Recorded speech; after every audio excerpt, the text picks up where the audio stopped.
जम्मू कश्मीर में सियासी पारा इस समय हाई है। वैसे तो कश्मीर में सर्दियों में पारे की चर्चा होती है क्योंकि तब तापमान माइनस में होता है, लेकिन इस साल गर्मियों में कश्मीर में इतना पारा चढ़ा है कि पिछले कई सालों के रिकॉर्ड टूट चुके हैं। लेकिन ये पारा अब और चढ़ने वाला है। चुनाव को लेकर के घाटी की पार्टियां इस समय चाहे नेशनल हो या फिर रीजनल हो, वो अपने गुणा और गणित बैठाने में जुट गई है, क्योंकि घाटी में चुनाव जहां छोटे दलों के लिए अस्तित्व की लड़ाई है, तो वहीं बड़े दलों के लिए स्वाभिमान की लड़ाई है। और इसीलिए श्रीनगर से लेकर के दिल्ली तक बैठकों का दौर सतत चल रहा है। सभी दल अपनी अपनी रणनीति बनाने में जुटे हुए हैं और उम्मीदवारों को लेकर के चर्चा भी तेजी से हो रही है। जम्मू कश्मीर में तकरीबन 10 साल बाद चुनाव होने जा रहे हैं और अनुच्छेद 370 हटने के बाद ये पहला विधानसभा चुनाव है। जम्मू कश्मीर के चुनाव को लेकर के बीजेपी भी एक्शन मोड में है। गृह मंत्री अमित शाह के आवास पर आज बड़ी बैठक हुई, जिसमें जी किशन रेड्डी और राम माधव भी मौजूद रहे। तो वहीं दूसरी तरफ विधानसभा चुनाव के लिए फारूक अब्दुल्ला की पार्टी नेशनल कॉन्फ्रेंस और कांग्रेस के बीच सीट शेयरिंग का फॉर्मूला भी तय हो गया है। सूत्रों के मुताबिक इस फॉर्मूले के तहत कांग्रेस को 40 सीट, वहीं नेशनल कॉन्फ्रेंस को 50 सीट पर चुनाव ये दोनों पार्टीज लड़ सकती है। इसके अलावा दोनों दल अपने कोटे से कुछ सीटें अन्य सहयोगियों के लिए भी छोड़ सकते हैं। लेकिन गुणागणित कैसी है और पहले जब चुनाव होते थे जम्मू कश्मीर में तो क्या होता था, यानी सबसे बड़ा फैक्टर इसमें है परिसीमन का।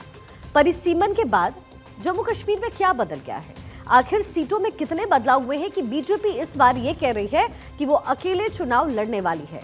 इसके पीछे राज क्या है, यहाँ हम आपको बताते हैं। दरअसल सबसे पहले आपको बता दें कि 3 फेजेस में जो है 3 फेजेस में चुनाव होने हैं जम्मू कश्मीर में। आप जानते हैं इसकी आधिकारिक इसका ऐलान भी हो चुका है।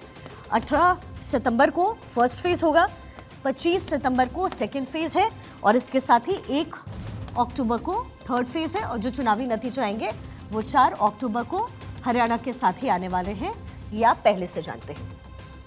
लेकिन जैसा कि मैंने कहा कि परिसीमन के बाद जो है वो जम्मू कश्मीर में बहुत कुछ बदला है। क्या बदला है जरा उसको भी समझते हैं। ये परिसीमन से पहले, क्योंकि अगर आप इस आंकड़े को देखेंगे तो आपको समझ आएगा, और बाद में क्या बदला हुआ, सीटों का गणित कैसे बदल गया है, जरा वो पहले आप समझ लीजिए। परिसीमन से पहले जो है वहां पर सीटों की संख्या थी कुल 111। परिसीमन जब हो गया उसके बाद ये संख्या हो गई है 114 की। इसके साथ ही कश्मीर रीजन में जो है पहले सीटें होती थी नंबर 46 ये जो है कश्मीर में थी, कश्मीर घाटी में, आप घाटी से समझ सकते हैं। लेकिन अब परिसीमन के बाद इसमें हो गई है 47, यानी मात्र इसमें +1 का इजाफा है, +1 का इजाफा है। अब आपको आगे कुछ और जो कुछ बदलाव हुए हैं वो भी ज़रा समझा दें। एक बार फिर से बता दें, 111 पहले कुल सीटें थी, अब 114 हो गई हैं। वहीं कश्मीर रीजन में पहले 46 थी, अब इसमें +1 होकर के ये 47 हो चुकी है कश्मीर रीजन में। वहीं जम्मू में पहले थी 37, जम्मू में पहले 37 थी, ये घाटी की हम बात कर रहे हैं। कश्मीर में 46 हुआ करती थी, लेकिन अब जम्मू रीजन की जो संख्या है 37 की, वो बढ़ करके इस समय 43 हो गई है, यानी 6 सीटों का इजाफा हो गया है परिसीमन के बाद। इसके साथ ही लद्दाख की पहले 4 सीटें थी, लेकिन आप जानते हैं कि लद्दाख अब इससे अलग हो गया है, अब नहीं है लद्दाख, अब इसका हिस्सा नहीं है परिसीमन के बाद। इसके साथ ही SC ST की 16 सीटें होती थी, अभी भी 16 सीटें रिजर्व्ड हैं। तो ये तो हो गया कि परिसीमन के बाद जम्मू कश्मीर में क्या कुछ बदला है। साथ ही POK की 24 सीटें रिजर्व होती है, वो आप कह सकते हैं कि प्रतीकात्मक रूप से ये संदेश दिया जाता है 24 सीटें POK में रिजर्व करके कि वो भारत का अभिन्न हिस्सा है और वहाँ के लोगों की जो परेशानी है वो हमारी परेशानी है, क्योंकि POK बहुत जल्द हमारा हो जाएगा, ये ऐलान भी किया गया है। अब ये गुणागणित आप समझ गए, लेकिन बीजेपी कहाँ जोर लगा रही है और क्यों बीजेपी इतनी ज़्यादा जम्मू रीजन पे कंसंट्रेट कर रही है। आखिर बीजेपी को क्यों लगता है कि अकेले चुनाव लड़ करके भी घाटी में वो कमाल करके दिखाएगी, उसकी वजह क्या है, उसके लिए भी आपको इस गणित को थोड़ा सा समझना पड़ेगा। आप जानते हैं कि आखिरी चुनाव जब हुए थे उस समय PDP के साथ बीजेपी का गठबंधन था। PDP के साथ बीजेपी गठबंधन में आकर के सरकार बनाई, क्योंकि उस समय किसी भी पार्टी को पूर्ण बहुमत नहीं मिला था, लेकिन बीजेपी ने फैसला किया है कि वो अकेले चुनाव लड़ेगी। अच्छा, जो हमने आपको बताया 111 और 114 वाला गुणागणित, यानी पहले क्या था और अब क्या था, तो पहले अगर जम्मू कश्मीर में किसी पार्टी को चुनाव जीतना है तो उन्हें चाहिए होती थी उस समय 44 सीटें, 44 सीट्स उन्हें चाहिए होती थी, लेकिन परिसीमन के बाद अब उन्हें चाहिए 46 सीट्स। तो सारा खेल जो है वो इस 46 सीट्स का इस समय है। अब पीडीपी क्या कर रही है, और पीडीपी के साथ साथ कांग्रेस किस तरफ नजर बनाकर रखी हुई। आप जानते हैं कि कांग्रेस जो है वो इस समय एनसी नेशनल कॉन्फ्रेंस के साथ गठबंधन की बात कह रही है,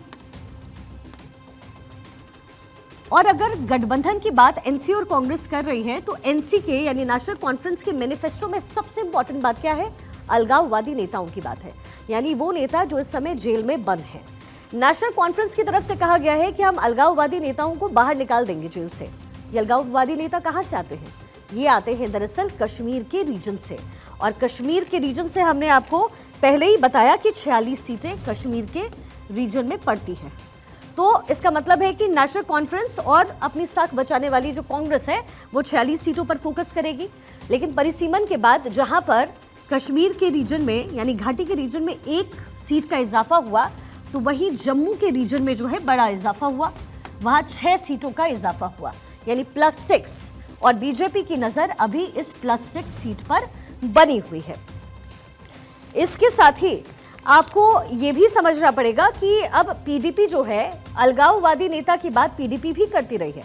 ऐसा नहीं है कि पीडीपी ने कभी अलगाववादी नेता की बात नहीं की, लेकिन नेशनल कॉन्फ्रेंस ने अपने जो कि मैनिफेस्टो में कहा, इसका मतलब है कि अपने घाटी की जो सीट है उस पर नजर रहेगी। अच्छा, फर्स्ट फेज में क्या होने वाला है, फर्स्ट फेज में घाटी की जो सीट है ना, घाटी की कुल 16 सीटों पर मतदान होगा, वहीं जम्मू के कुल 8 सीटों पर मतदान होना है। बस इसी फिगर पर बीजेपी की इस समय नजर है कि मान लीजिए नेशनल कॉन्फ्रेंस अगर कह रही है, अलगाववादी नेता की बात कर रही है, तो जम्मू रीजन में हिंदुओं की संख्या बहुत ज्यादा है। अब जब हिंदुओं की संख्या जम्मू रीजन में ज्यादा है और एनसी कांग्रेस अलगाववादी नेता की बात करती है, तो घाटी में अगर 16 में से बहुत ज्यादा सीटें नहीं भी मिली तो भी बीजेपी इस मुद्दे को उठा करके, अलगाववादी मुद्दे को, नेताओं की बातें उठा करके जम्मू की जो ये 8 सीटें हैं वो पूरी तरीके से अपने कब्जे में कर लेगी। और यही वजह है कि गृह मंत्री अमित शाह ने आज जब उनके घर पर बैठक हुई, उसके बाद उन्होंने राहुल गांधी से 10 सवाल पूछे हैं। उन 10 सवाल में अलगाववादी नेताओं का भी जिक्र है, उस सवाल में आरक्षण का भी जिक्र है, क्योंकि 370 खत्म करने से पहले जम्मू कश्मीर में आरक्षित सीटें नहीं होती थी, आरक्षण के नाम आरक्षण भी नहीं होते थे। ऐसे में 2019 के बाद जैसे ही 370 हटाया गया, 370 हटने के बाद जो है वहां पर आरक्षण दिया गया। तो जब गृहमंत्री अमित शाह ने राहुल गांधी से कुल 10 सवाल पूछे, जिसमें उन्होंने कहा कि अलगाववादी नेताओं का आप समर्थन कर रहे हैं क्या।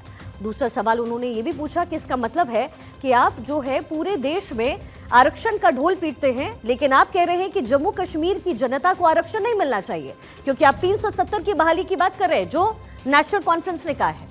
उनके मैनिफेस्टो में कहा गया है कि हम 370 बहाल करने पर विचार करेंगे, और 370 अगर बहाल होता है, यानी पहले जैसी अगर स्थिति होती है जम्मू कश्मीर में, तो जाहिर है वहां के लोगों को आरक्षण नहीं मिलेगा।